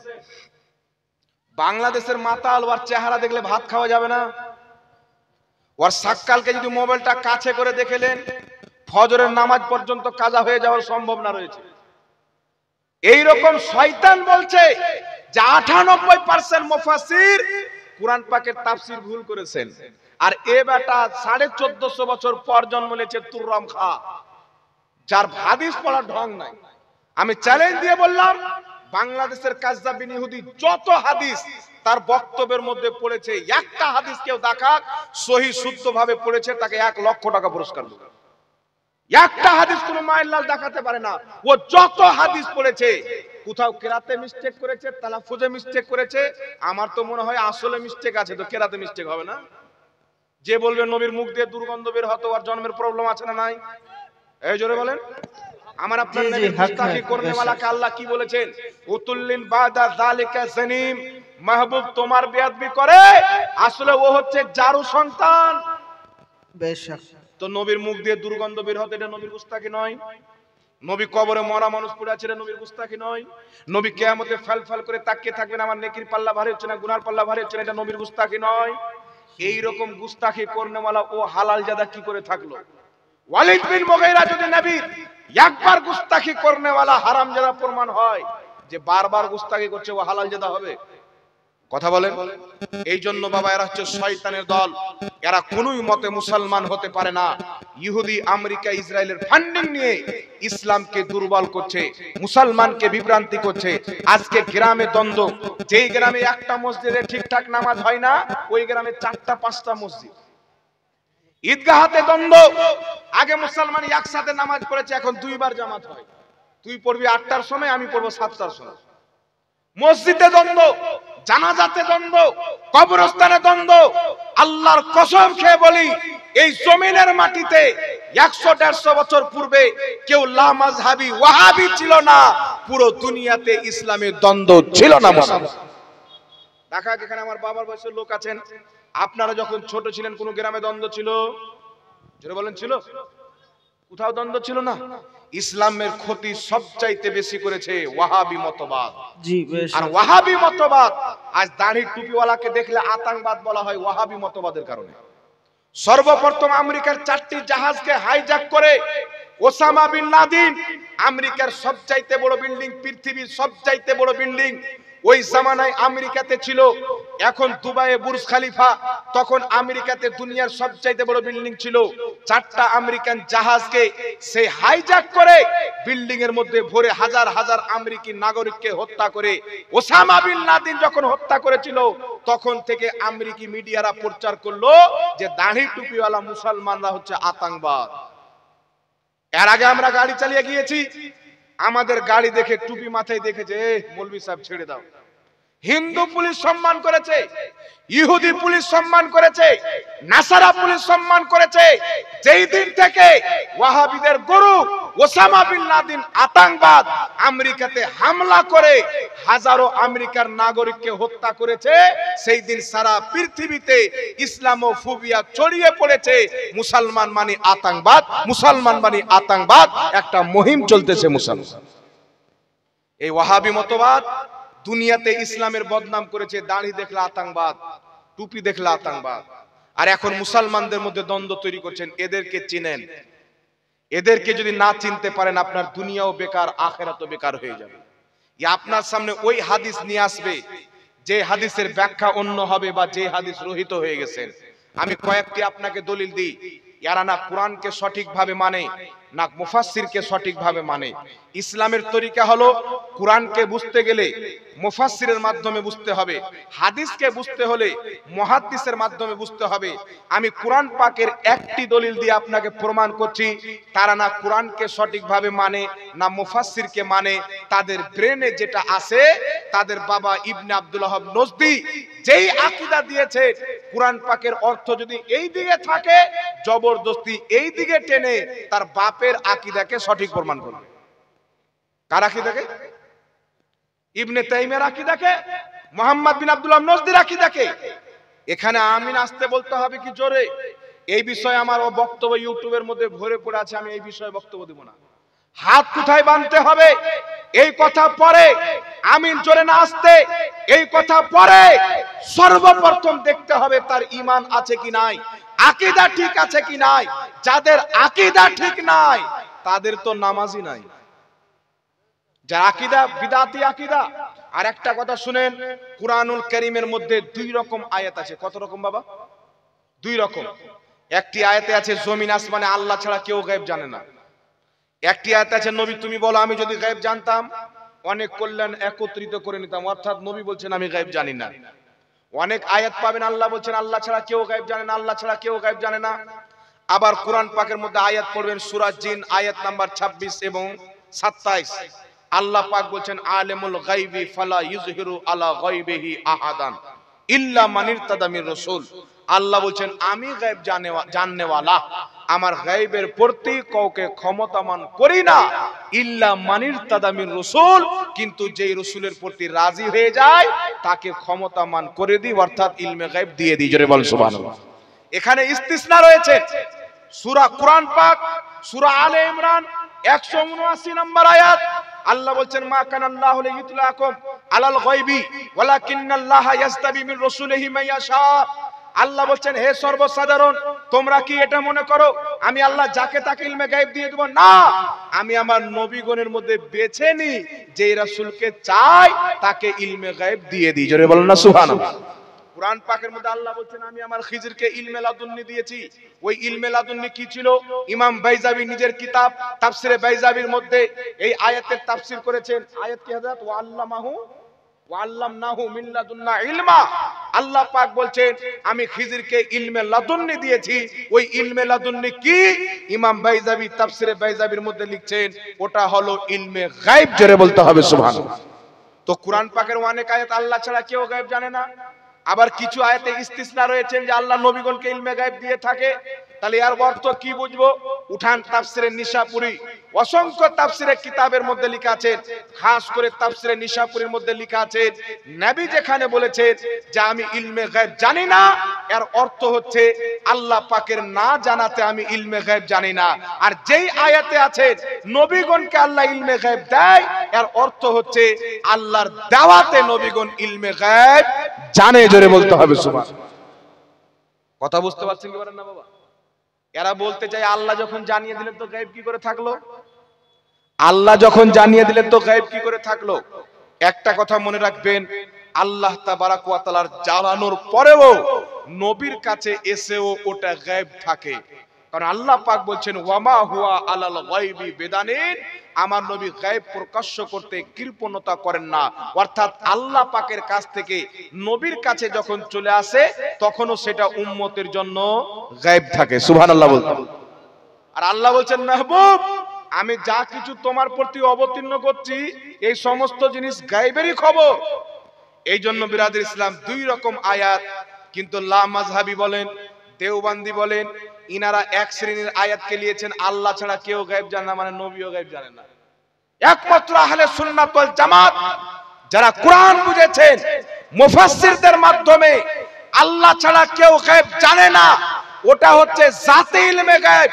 নবী ইলমে গায়েব জানে, ওটা হচ্ছে আল্লাহর দেওয়া ইলমে গায়েব। জোরে বলেন সুবহানাল্লাহ। সুবহানাল্লাহ। কথা বুঝতে পারছেন? তো আমরা কোরআন বুঝলাম কার মাধ্যমে? মুফাসসিরের মাধ্যমে। লা মাযহাবি দেওবন্দি কার মাধ্যমে বুঝলো? ওই যে ওদের বাপ দাদা কিতাবে লিখে দিয়েছেন নবী গায়েব জান না, ওটাই নিয়ে তারা পড়ে আছে। এখন হাদিস শরীফ আছেন বাবা, হাদিস শরীফ তারা নিজেকে সালাফি বলে, কিন্তু তারা সালাফি নয়, তারা হচ্ছে সালাফদের দুশমন। একটি হাদিস মুসলিম শরীফের মধ্যে হযরতে আলী রাদিয়াল্লাহু তাআলা আনহুকে আমার নবী হুকুম দিয়েছিলেন যত উঁচু কবর আছে সব ভেঙে দাও। কথা বুঝছেন বাবা? শুনেছেন এই হাদিস? এই হাদিস নিয়ে বাংলাদেশের সব যত ওয়াহাবি কুকুর আছে আল্লাহর ওয়ালাদের মাজার খুঁজছে আর ভাঙছে। এরা যেখানে মানুষকে দুর্বল দেখবে ওখানে হাতুড়া মারবে। কোন ওয়াহাবি মায়ের দুধ পান করেনি ভারতের কোন মাজারে হাত লাগিয়ে দিবে। হিম্মত যদি থাকে, আপনার বীরভূমের মাটিতে দাতা মাহবুব শাহ রহমাতুল্লাহ আলাইহির পাথর চাপড়ির মাজার আছে, আসো কোন ওয়াহাবি একবার আঙুল লাগিয়ে দেখাতো, আঙুল যদি লাগায় ওর মুন্ডা পর্যন্ত উড়ে যাবে। জি বেশক। মালদাতে আলাউল হক পান্ডবী রহমাতুল্লাহ আলাইহির মাজার, আজমিরে খাজা গরিব নওয়াজের মাজার। আমরা বলবো মাজার ভাঙতে কেন আসছো? হিম্মত যদি থাকে আহলে সুন্নাত ওয়াল জামাতের সাথে ফেস টু ফেস বসো। আল্লাহর ওলিদের কবরের উপরে গুম্বাদ তৈরি করা ইসলামে যায়। সাহাবায়ে কেরামের সুন্নাত যদি আমরা না প্রমাণ করতে পারি, সমস্ত মাজার তোমাদের হাতে দিয়ে দিব। আর যদি প্রমাণ করে দিই, तौबा करे तुम्हादेरके बोलते हबे मैं मुजरिम हूं आका, मुझे साथ ले ले के रास्ते में है जाबा जाता ने बोले नारे तकबीर, नारे रिसालत, मसलके आला हजरत, वली का दामन, ख्वाजा का हिंदुस्तान। শুধু হাদিসের অপব্যাখ্যা কুরআন পাকের অপব্যাখ্যা। আলী যাও, নবী বলছেন আলী যাও, যত উঁচু পাক্কি কবর মূর্তি আছে সব ভেঙে চুরমাচার করে দাও। এই হাদিস পেশ করা হলো আরবের মাটিতে 700-800 বছর, 900 বছর, 1000 বছর পর্যন্ত সাহাবায়ে কেরামের কবরের উপরে গুম্বাদ তৈরি করা ছিল। এরা কত বড় মিথ্যুক আর মুনাফিক, মানুষকে বলতে চায় যে মক্কা মদিনাতে মাজার কেন নাই। হাজারো বছর মক্কা মদিনাতে মাজার ছিল। আমেরিকার দালালরা যখন আসলো এই হাদিস উপস্থাপন করলো, নবী বলেছেন আলী যাও, যত উঁচু পাক্কি মূর্তিওয়ালা কবর আছে সব ভেঙে দাও। তখন তারা সাহাবায়ে কেরামের মাজারকে ভেঙে দিল, আর ভাঙার কিছু বছর পর বলছে মক্কা মদিনাতে মাজার নাই। ওর মতন মিথ্যু কুত্তা কেউ আছে বলেন? এটা দাড়িওয়ালা শয়তান যখন স্টেজে বসে মিথ্যা বলবে, ও দাড়িওয়ালা মৌলবি নয়, ও হচ্ছে শয়তান। কোন লামাযহাবী মাথায় কোরআন রেখে বলুক যে মক্কা মদিনাতে মাজার ছিল না, আর আমি কোরআন নিয়ে বলছি মাথার উপরে যে মক্কা মদিনাতে ওয়াহাবিদের হুকুমত আসার পূর্বে যুগ যুগ থেকে সাহাবায়ে কেরামের উপরে মাজারের উপরে গুম্বাদ তৈরি করা ছিল, মুসলমান চাদর চাপানো হতো। কারণ মুসলিম শরীফের মধ্যে হাদিস, সাহাবায়ে কেরাম আল্লাহর নবীর কবরে লাল রঙের চাদর দিয়েছিলেন। তাই ইমাম ইবনে আবেদিন শামী ফাতাওয়া শামীর মধ্যে লিখছেন, আল্লাহর নেক বান্দাদের উপরে একটি চাদর দেওয়া ইসলামে জায়েজ, আমরুন জায়েজুন, এই কর্মটা বৈধ, বলেন সুবহানাল্লাহ। আর তারা এগুলো মিটিয়ে শয়তানের দ্বীনকে প্রচার করে। শুনেন, হযরতে আলীকে নবী পাক বললেন যাও, যত উঁচু মূর্তিওয়ালা কবর আছে সব ভেঙে দাও। লামাযহাবী বলতে চাই আমরা সালাফকে মানি, মুহাদ্দিসদের মতো করে হাদিস বুঝতে হবে। আমি চ্যালেঞ্জ দিয়ে বলতে চাই, আজ পর্যন্ত কোন লামাযহাবী যদি মায়ের দুধ পান করে থাকে, বুকে দম থাকে, একটা হাদিস দেখা যে কোন সাহাবী, কোন একজন সাহাবীর কবর ভেঙেছে, একটা দলিল যদি দিতে পারে তাকে 10 লক্ষ টাকা আহলে সুন্নাত ওয়াল জামাতের পক্ষ থেকে পুরস্কার দেওয়া হবে। মুসলমান একটা হাদিস। কারণ সাহাবা কোন সাহাবীর মাজার ভাঙেননি, সাহাবা ভেঙেছিলেন ইহুদির মাজার, সাহাবা ভেঙেছিলেন মূর্তি পূজকের মাজার, সাহাবা ভেঙেছিলেন মুশরিকদের মাজার। যেই জান্নাতুল বাকি পৃথিবীর শ্রেষ্ঠ কবরস্থান, ওই জান্নাতুল বাকিতে সর্বপ্রথম সাহাবীকে আমার নবী দাফন করলেন, যিনার নাম হলো উসমান বিন মাসউদ রাদিয়াল্লাহু তাআলা আনহু। তিনাকে দাফন করার পর আল্লাহর নবী একটা বড় পাথর এনে তিনার কবরের সাইডে গেড়ে সেই কবরের চিহ্ন বানালেন। আল্লাহর নবী পূর্বে বলছেন যত উঁচু পাক্কি মূর্তিওয়ালা কবর আছে ভেঙে দাও, আর আল্লাহর নবী সর্বপ্রথম কবর জান্নাতুল বাকিতে উসমান বিন মাসউদের কবরে পাথর গেড়ে চিহ্ন কায়েম করছেন। কি বোঝা গেল?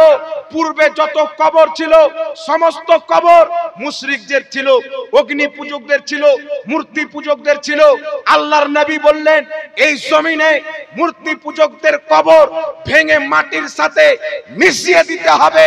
আর যদি উসমান বিন মাসউদের মতো মুস্তাফার গোলাম ইন্তেকাল করে, তার কবরের উপরে গুম্বাদ তৈরি করে কিয়ামত পর্যন্ত তার কবরের নিশান রাখতে হবে। নারায়ে তাকবীর, নারায়ে তাকবীর, নারে রিসালাত, মাসলাকে আলা হযরত মুনাজির আহলে সুন্নাত মুফতি জাহাঙ্গীর হোসেন আলম। নবীর একটা হাদিস পড়ে, যেইগুলো হাদিস বুখারী শরীফের মধ্যে হাদিস, ইবনে আব্বাস বর্ণনা করেন রাসূল পাক বলেছেন খারজি মাখলুকের মধ্যে, আল্লাহর সৃষ্টির মধ্যে সবচাইতে নিকৃষ্ট সৃষ্টি আল্লাহর হচ্ছে খারজি। কারা? খারজি।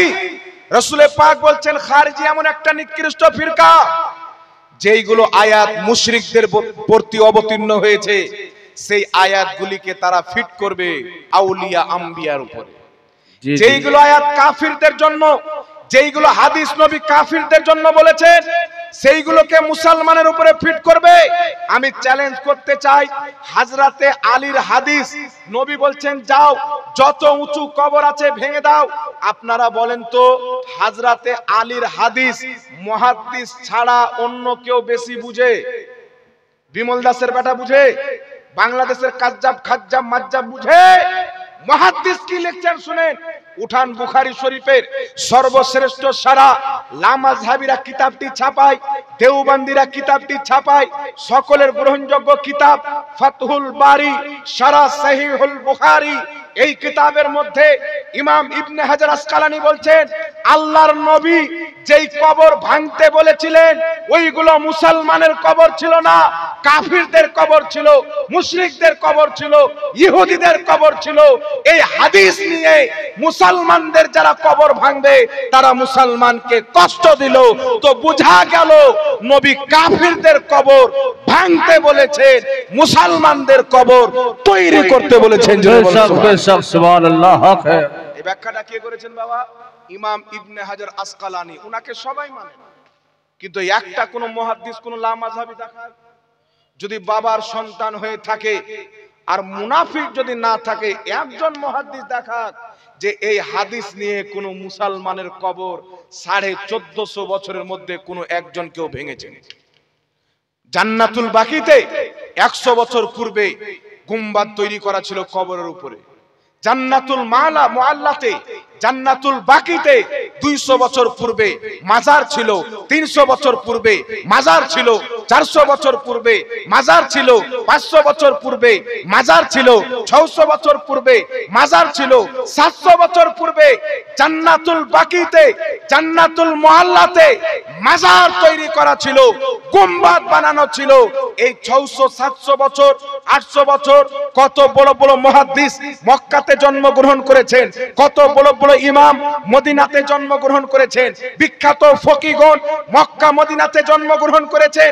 সারা পৃথিবীর ফকি, সারা পৃথিবীর মুহাদ্দিস হজ করতে মক্কা মদিনা গিয়েছেন, তারা কেউ বলেননি মক্কাতে মাজার তৈরি করা আছে ভেঙে দিতে হবে, মদিনাতে তৈরি করা আছে ভেঙে দিতে হবে। কারণ প্রত্যেক মুহাদ্দিস, প্রত্যেক ফুকাহায়ে কেরামের এটাই মাসলা, আল্লাহর ওলিদের কবরের উপরে গুম্বাদ বানানো ইসলামে জায়েজ আছে। জোরে বলতে হবে সুবহানাল্লাহ। বেশক হক है। সুবহানাল্লাহ। আর প্রত্যেক মুহাদ্দিসের ব্যাখ্যা হলো নবী যেই কবর ভাঙতে বলেছিলেন ওই কবর কোন মুসলমানের ছিল না, মুশরিকদের ছিল। কাদের ছিল বাবা? তো নবী মুশরিকের কবর ভাঙতে বলেছেন। সাহাবায়ে কেরামের কবরকে নবী পাক চিহ্ন দিয়েছেন পাথর দিয়ে। কথা বুঝতে পারছেন? সুনানুল কুবরা লিল বাইহাকির মধ্যে হাদিস, রাসূলে পাকের সাহাবী বলছেন আল্লাহর নবীর কবর যেমন উটের কোহান, উটের পিঠের উপরে একটা চূড়া থাকে না বাবা, কি বলেন আপনারা ওটাকে? চূড়া বলেন তো নাকি? উটের পিঠের উপরে দেখবেন একটা চূড়া উঁচু হয়ে থাকে। সাহাবা বলছেন আল্লাহর নবীর কবর উটের চূড়ার মতন অনেক উঁচু ছিল। জোরে বলতে হবে সুবহানাল্লাহ। নবীর কবর কে বানিয়েছিলেন? কোন কাফির? কোন মুসলমান? সাহাবায়ে কেরাম বানিয়েছিলেন। আর নবী মুস্তাফার কবর ছিল উঁচু। তো বুঝা গেল মুসলমানদের কবর উঁচু হলে কোনো সমস্যা নাই। নবী যেই কবর ভাঙতে বলেছিলেন মুশরিকদের কবর ভাঙতে বলেছিলেন। এটা আমার ব্যক্তিগত ফতোয়া নয়, ইমাম ইবনে হাজার আসকালানী বুখারী শরীফের সারা ফাতহুল বারির মধ্যে উল্লেখ করেছেন। আমি যেমন একটা নির্ভরযোগ্য কিতাবের রেফারেন্স দিলাম, যদি কোনো আহলে হাদিস থাকে, বিমল দাসের বেটা হোক বা তার 14 গোষ্ঠী হোক, একটা মুহাদ্দিসের দলিল দেখাক যে তিনারা বলেছেন আল্লাহ ওয়ালার মাজার ভাঙতে হবে, একটা যদি দেখাইতে পারে 10 লক্ষ টাকা তাকে পুরস্কার দেওয়া। সুবহানাল্লাহ হবে না? একটু জোরে বলেন না সুবহানাল্লাহ। তো হিম্মত থাকলে দেখাক।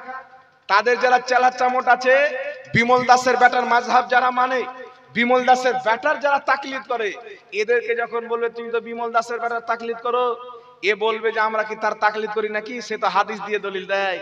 মানে বিমল দাসের বেটা হাদিস দিয়ে দলিল দিয়েছে, আর ইমামে আজম আবু হানিফা সমুদ্রের পানি দিয়ে দলিল দিয়েছে নাকি?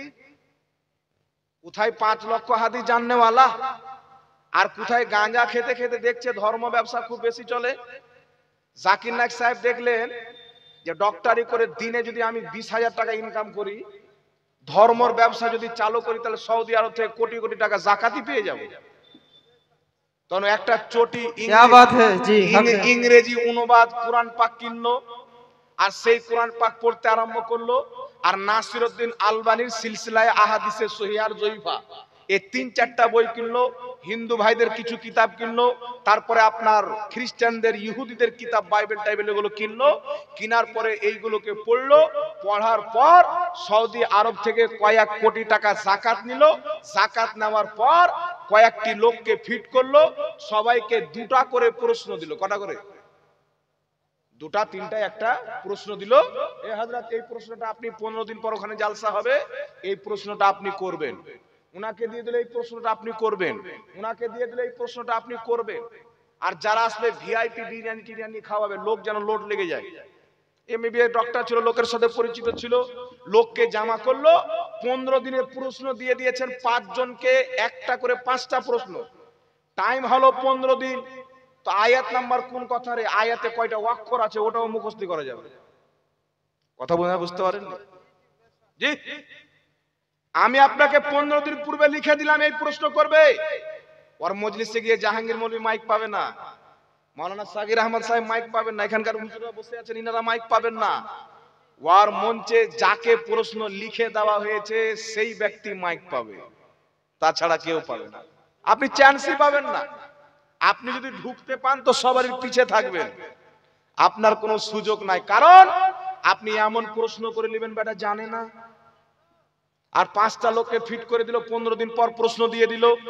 যেই প্রশ্ন দিয়েছেন ওই প্রশ্ন প্রসঙ্গে যে আয়াত আছেন, সূরা নাম্বার, আয়াত নাম্বার, পেজ নাম্বার সব মুখস্থ করে নিল। এরকম কয়েকটা মাহফিল করে ধারাধার মোতালা করে 2-1টি আয়াত নাম্বার ঝেড়ে দিল, আর লামাযহাবি মনে করছে একবারে নবীর চাইতেও বড়। নাউজুবিল্লাহ বলবেন না? মাজার বলছি না হযরত, এরা নবীর চাইতে বড় কেমন করে মনে করে? কিছু কিছু বৈশিষ্ট্য জাকির নায়েকের তারা এমন মানে নবীর চাইতেও বেশি। কারণ এদের মৌলবি বাংলাদেশে একটা আছে দাড়ি এবং টুপিওয়ালা ইবলিস, মুজাফফর বিন মহসিন, নাম শুনেছেন? লাস্টে তওবা করে নেব, নামটা নিলাম তো। এ শয়তান বলছে যে আল্লাহর নবী সাল্লাল্লাহু আলাইহি সাল্লাম ভুল করেছেন, আর আমি যদি এখন বলে দিই যে জাকির নায়েক ভুল করেছে, আর ভুলগুলো ধরিয়ে দিচ্ছি।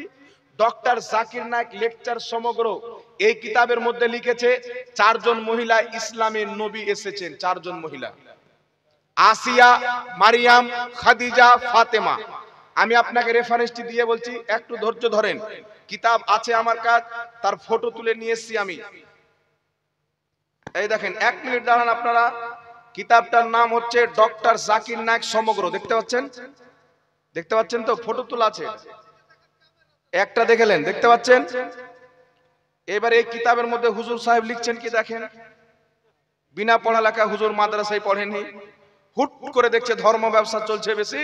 সৌদি আরব তো যাকাত অনেক বের করে, পেট্রোলের টাকা, ছাগলের ব্যবসার টাকা, সোনার টাকা। তো এইগুলো ডাক্তারি করে সারা দিন যদি 50টা অপারেশন করি তো 50 লাখ হবে, আর সৌদি আরবের যাকাত যদি পেয়ে যায় তো কোটি কোটি টাকা ঢুকবে। তো এই লাইনটাই পছন্দ করি। তখন কি লিখছেন দেখেন, ডক্টর জাকির নায়েক সমগ্র 598 নাম্বার পৃষ্ঠা। কোন ভাইয়ের যদি সন্দেহ হয় আপনারা এখানে চলে আসবেন। লিখছে কি শুনেন। সর্বপ্রথম হাজরাতে আসিয়া, ফিরআউনের স্ত্রী, তিনার একটু গুণগান করছে। তিনি এরকম আল্লাহ ওয়ালি ছিলেন, এরকম খালিস নিয়াত ওয়ালি ছিলেন। তারপরে মা মারিয়ামের করছেন, করার পরে লিখছেন উপরে উল্লিখিত দৃষ্টিকোণ থেকে ইসলামে 4 জন মহিলা নবী এসেছেন। তারা হলেন বিবি মারিয়াম, বিবি আসিয়া, বিবি ফাতিমা, বিবি খাদিজা। নাউজুবিল্লাহ। আমার নবীর পরে কেউ যদি কাউকে নবী বলে, মুসলমান না কাফির? এখনো ইনার সন্দেহ আছে নাকি? সন্দেহ করেন, মরবে তখন বুঝবে। আমার তাতে কি আছে? আমার কিছু আসে যায় না। কিছু পের ভাদর মাসের কুকুর আছে, কমেন্ট এসে বলে হুজুর আপনাদের জাকির নাকি ব্যবসা বন্ধ করে দিচ্ছে। তাই আমাদের নাকি ব্যবসা বন্ধ করে দিচ্ছে। আচ্ছা বলেন তো বাবা, আমি যখন বক্তা ছিলাম না, আমাকে রুজি আল্লাহ দিচ্ছিল কি দিচ্ছিল না? আমি যদি বক্তব্য দেওয়া বন্ধ করে দিই, আল্লাহ কি রুজি দেওয়া বন্ধ করবে? কেউ ফজরের নামাজ পড়ে না, রুজি আল্লাহ দেয় কি দেয় না? জোহরের নামাজ পড়ে না, দেয় কি দেয় না?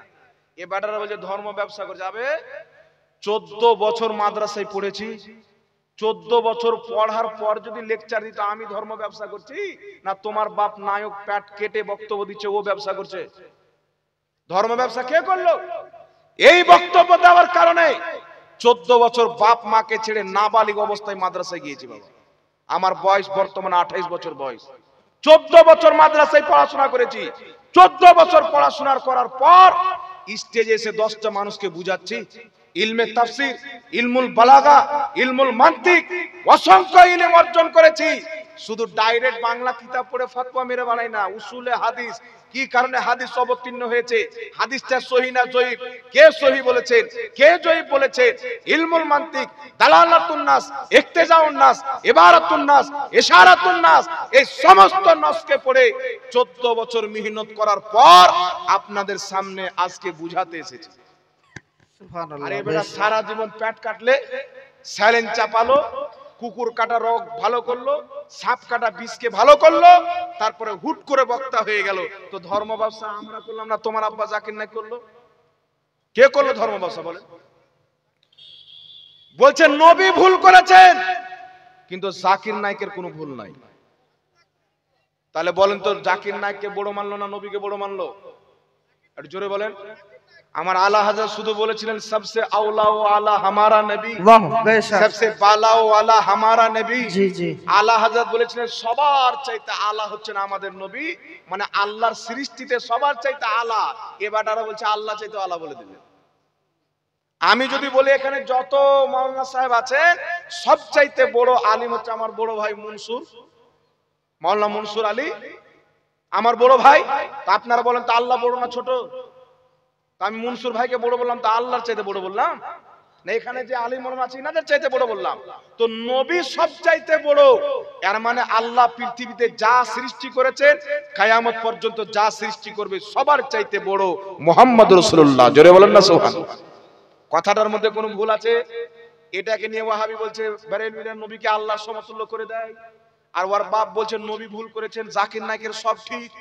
আমার কাছে ভিডিও আছে, আরবের একজন শেখ বলছেন মুহাম্মদ সাল্লাল্লাহু আলাইহি ওয়াসাল্লাম ভুল করেছেন, সাহাবা ভুল করেছেন। তুর্কির মিডিয়া জিজ্ঞাসা করছেন যে আপনাদের ইমাম ইবনে তাইমিয়া কি ভুল করেছে? বলছে ইবনে তাইমিয়ার কোনো ভুল হয়নি। বলছে কেন হয়নি? বলছে ইবনে তাইমিয়া যা লিখেছেন কুরআন হাদিস দিয়ে লিখেছেন, নবী ভুল করেছেন কিন্তু ইবনে তাইমিয়ার ভুল হয়নি। মানে যার হাদিসের রেফারেন্স দিয়ে কিতাব লিখেছে উনি ভুল করেছেন, আর উনার হাদিস লিখনেওয়ালা ভুল করেনি। কোন কোম্পানির মাতাল চিন্তা করছেন বাবা? এরা এদের মৌলবীকে, আমরা যদি পীরকে মানি তো বলছে পীর পূজা করে। তো তোমরা তো জোকার নায়কের পূজা আরম্ভ করে দিয়েছো, কাজ্জাব বিন ইহুদির পূজা আরম্ভ করে দিয়েছো। হিন্দু ভাইদের যেমন প্রত্যেক সপ্তাহে একটা করে নতুন মূর্তি জন্ম নেয়, তোমাদের প্রত্যেক সপ্তাহে একটা করে গুদুর মূর্তি জন্ম নেয়। জি বেশক। পীরকে মোহাব্বত করা পীরের পূজা নয়, পীরকে মোহাব্বত করা মানে আল্লাহকে মোহাব্বত করা। পীর ওলিকে বলা হয়। আর কুরআন পাক বুখারী শরীফের মধ্যে আল্লাহ বলেছেন মান আদালি ওয়ালিয়ান ফাকাদ আযানতুহু বিল হারব, যেই ব্যক্তি আমার ওলির সাথে দুশমনি রাখলো সেই ব্যক্তি সাথে আমি আল্লাহ যুদ্ধ ঘোষণা করলাম। বেশক বেশক। সুবহানাল্লাহ হবে না? সুবহানাল্লাহ বেশক। তাহলে পীরকে মানতে হবে না, দুশমনি রাখতে হবে? তো এই কিতাবের মধ্যে লিখলো কি বাবা, 4 জন মহিলা কি এসেছিল নবী। ও জায়েজ না জায়েজ সবের উত্তর আছে আলহামদুলিল্লাহ। দেখেন যা প্রশ্ন আছে দেন, জায়েজ না জায়েজ যা আছে দেন না, সব প্রশ্নের উত্তর আলহামদুলিল্লাহ আছে। জি। আর একটা কিতাব আপনাকে দেখাই বাবা, রাইট অফ ওমেন ইন ইসলাম। দেখতে পাচ্ছেন কিতাবটা? কি নাম? কোথায় বাড়ি? কি বলছে? চর দেবীপুর। মানে জীবনে প্রথম নামটা শুনছি তো, 3 বার না শুনলে মুখস্থই হবে না। চর দেবীপুর থেকে আবুল কালাম বাবজি আমার কত 5000 টাকা, 5000 টাকার দাতা। নারে তাকবীর, জোরে বলেন না নারে তাকবীর, আল্লাহু আকবার, নারে রিসালাত, ইয়া রাসূলুল্লাহ। 5000 টাকার দাতা আবুল কালাম বাবজি, যেই নিয়তে দান দিয়েছেন আল্লাহ তিনার নেক নিয়তকে পূর্ণ করেন, বলেন আল্লাহুম্মা আমিন। আল্লাহ তিনার পিতামাতা দাদা দাদি আত্মীয় স্বজনকে জান্নাতবাসী করেন, সকলে বলেন আল্লাহুম্মা আমিন। বলতে বলতে একজন আর বাবজি 5000 টাকা নিয়ে আসিয়েন তো। হ্যাঁ, কিতাবটার নাম কি? রাইট অফ ওমেন ইন ইসলাম, দিল্লি থেকে অর্ডার করানো কিতাব। নিচে দেখছেন কি লেখা আছে না বলতে হবে?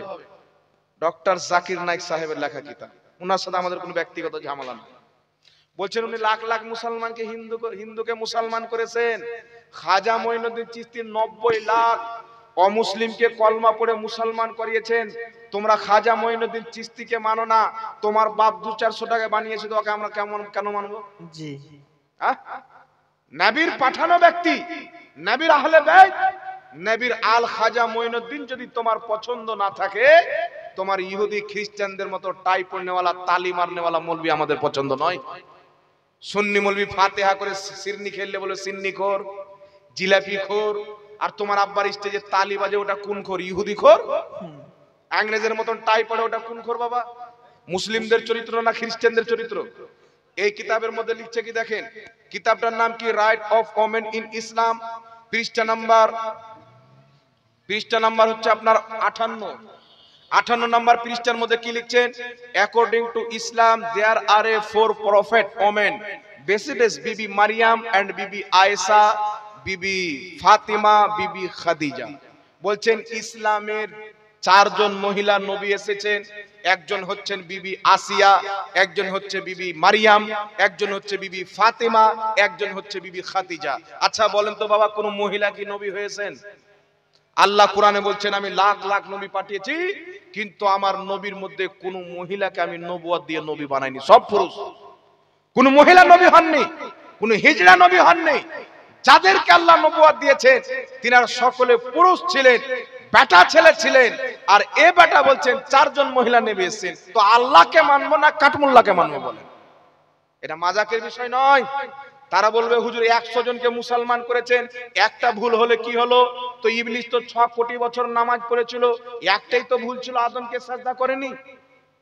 ইবলিস তো ফেরেশতাদেরকে হাজারো বছর পড়িয়েছিল, ভুল তো একটাই করেছিল। জান্নাতে হাজারো বছর ছিল, ভুল তো একটাই করেছিল। আরশের হাজারো বছর তওয়াফ করেছিল, ভুল তো একটাই ছিল। তো ভুল যদি গুনাহে কবিরা থাকে আল্লাহ ক্ষমা করে দিতে পারে, ভুল যদি গুনাহে সাগীরা থাকে আল্লাহ মাফ করে দিতে পারে তওবা করলে। কিন্তু তোমার বাবা এমন ভুল করেছেন, বিনা তওবাতে বিনা কালমা পড়ে মুসলমান হওয়াতে যদি কবরে চলে যায় চিরস্থায়ী জাহান্নামে। কারণ আমার নবী বলছেন লা নবিয়্যা বাদি, আমার পরে কোনো নবী নাই। আল্লাহ বলছেন খাতামান নবিয়্যিন, আমার পরে কোনো নবী নাই। কাদিয়ানীদেরকে আমরা কাফির বলি, কারণ গোলাম আহমদ কাদিয়ানী 1450 বছর পর এসে নিজেকে নবী দাবি করেছিল। মুসলমানদের আকীদা কিয়ামতের সকাল পর্যন্ত আমার নবীর জামানার পর কেউ যদি নিজেকে নবী বলে দাবি করে স্পষ্ট ভাবে কাফির হবে। যতই বড় ডক্টর হোক, যতই বড় মৌলবি হোক, যতই বড় মাস্টার হোক। এখন বলতে চাই কাদিয়ানীরা যদি একজন গোলাম আহমদ কাদিয়ানীকে নবী মানে কাফির হয়, লা মাযহাবীদের গুরু 4টা নবী বানিয়েছে, তাহলে 4 পাল কাফির হবে কি হবে না? কথা বলে স্পষ্ট, এতে কোনো তাবিল নাই। এ ব্যাটার আবার কালকে আপনাকে বলবে যে জাকির নায়েক সাহেব একটু ঘুরিয়ে ঘাড়িয়ে বলেছে। তো কেউ যদি এইভাবে ঘুরিয়ে নিয়ে এসে পায়খানা খায় হালাল হয়ে যাবে? সুজা খেলেও পায়খানা, ঘুরিয়ে খেলেও পায়খানা। কাদিয়ানীও পিছের দিক থেকে হাত ধরে ঘুরিয়ে খেয়েছিল, আর তোমার আব্বাও এইভাবে হাত ধরে ঘুরিয়ে খেয়েছে। দুটোর মশলায়া। এই জন্য বাবা আপনাকে বলতে চাই, যে ব্যক্তি উপর কোরআন শরীফ পড়ে নেবে, আল্লাহ বলছেন প্রত্যেক কোরআন পড়নেওয়ালা হেদায়েতে থাকে না, প্রত্যেক কোরআন পড়নেওয়ালা ঈমানদার নয়। কারণ এই কোরআন পড়ে অনেক লোক পথভ্রষ্ট হবে, আবার এই কোরআন পড়ে অনেক লোক হেদায়েত পাবে। যারা বারেলির সরদার আহমদ রাজা কানজুল ঈমান নিয়ে পড়বে তারা হেদায়েত পাবে, যারা ওয়াহাবীদের অনুবাদ পড়বে তারা পথভ্রষ্ট বেঈমান হবে। বেশক বাবা সুবহানাল্লাহ। এইজন্য কোরআন পড়েন, ওয়াহাবীদের লিখিত তরজমা নয়, ইমামে আহলে সুন্নাতের তরজমা কানজুল ঈমান পড়েন। যারা তরজমাতে নবীকে পথভ্রষ্ট লিখেছেন, নবী পাককে আপনার লিখতে পড়তে জানতো না লিখেছেন, আল্লাহ পাকের তাওহীন করেছেন, নবী পাকের গুনাহ কোরআন পাকের অনুবাদ করতে গিয়ে লিখেছেন, তাদের তরজমা যদি পড়েন আপনি পথভ্রষ্ট হবেন। আর ইমামে আহলে সুন্নাত আলা হযরতের তরজমা কানজুল ঈমান যদি পড়েন, আল্লাহর কসম খেয়ে বলি আপনি হেদায়েতে থাকবেন। জোরে বলুন সুবহানাল্লাহ। এটা শুধু আমার বক্তব্য নয়, আমাদের ইমামে আহলে সুন্নাতের তরজমা কানজুল ঈমান বিশ্বের সবচাইতে বড় মাদ্রাসা জামে আজহার ইউনিভার্সিটি, সেখানে কানজুল ঈমান পেশ করা হলো। মিশরের বড় বড় শায়েখরা বলেছিল কোরআন যদি আরবি ভাষাতে অবতীর্ণ না হয়ে উর্দু ভাষাতে অবতীর্ণ হতো, বরেলির মাওলানা আহমদ রাজা খার কানজুল ঈমান হত, জোরে বলেন সুবহানাল্লাহ। সুবহানাল্লাহ সুবহানাল্লাহ। এত হুবহু তরজমা করেছে, না খোদার শানে বেয়াদবি না নবীর শানে বেয়াদবি। যেটা খোদার শান ছিল সেটাকে খোদার শান লিখেছেন, যেটা নবীর শান ছিল সেটা নবীর শানের লিহাজ করেছেন, বলেন সুবহানাল্লাহ। এই জন্য বিরাদর ইসলাম একটা কথা মনে রাখবেন, তারা বিদাত বিদাত বলে চিল্লায়। বুখারী শরীফের হাদিস দলিল দেয় কি জানেন? বুখারী শরীফের হাদিস মা আয়েশা বলছেন, যেই রাসূল পাক বলেছেন যেই আমল আমার থেকে প্রমাণিত নাই, রাসূল বলছেন ওই আমল পরিত্যাগ করতে হবে, বাতিল। এখন মিলাদ নবী থেকে প্রমাণিত নাই, কিয়াম নবী থেকে প্রমাণিত নাই, তাহলে এটা বাতিল করতে হবে, এটা বাদ দিতে হবে, এটা তারা দলিল দেয়। ইমাম বুখারী রাহমাতুল্লাহ আলাইহি যখন বুখারী শরীফ লিখতে আরম্ভ করলেন, ইমাম বুখারী প্রত্যেকটা হাদিস লেখার পূর্বে একবার গোসল করতেন, 2 রাকাত নামাজ পড়তেন। সুবহানাল্লাহ হবে না? নবীর হাদিস লেখার পূর্বে, একটা হাদিস লেখার পূর্বে একবার গোসল করতেন, 2 রাকাত নামাজ পড়তেন, তারপর ইমাম বুখারী একটা হাদিস লিখতেন। কটা হাদিস? ইমাম বুখারীকে বলেন নবী বলেছেন যে আমার হাদিস লিখবে তো একবার গোসল করবে, আমার হাদিস লিখবে তো 2 রাকাত নামাজ পড়বা। ইমাম বুখারী বলছেন নবী পাক বলেননি, আমি নবীর মুহাব্বতে করেছি।